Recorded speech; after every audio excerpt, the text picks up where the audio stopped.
On l'avait évoqué en off aussi tous les trois la dernière fois. Moi, j'ai assisté à une conférence récemment sur l'intelligence spirituelle qui était tout à fait passionnant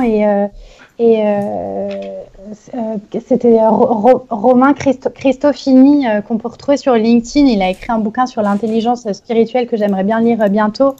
Et en fait, il disait que on a tous une intelligence spirituelle en fait qui sommeille en nous. Et en fait, il faut arriver aujourd'hui à se décérébraliser, je ne sais pas si on peut le dire, un peu de ce monde de l'entreprise, de ce monde de fonctionnement qu'on connaît tous, et se rattacher plus à une dimension émotionnelle et du cœur. Et peut-être que quand on a envie de s'épanouir davantage dans son travail, de se demander concrètement comment on pourrait travailler avec le cœur, en fait, au lieu de travailler tout le temps avec son cerveau, d'être très dans le mental, dans l'ego, etc. Comment je peux mettre mon cœur au service de mon travail ?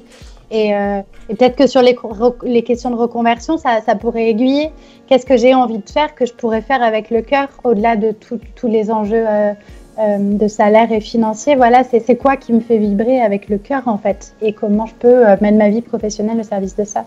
Et l'intelligence spirituelle, relier la spiritualité à ça, je trouve que c'est une dimension qui serait intéressante à creuser plus tard, ouais, dans d'autres lives ou sur d'autres sujets, mais ouais.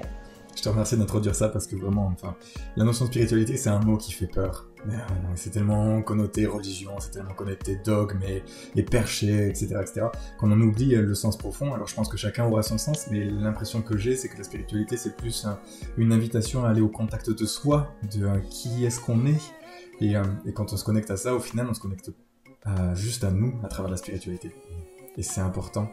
Complètement ça.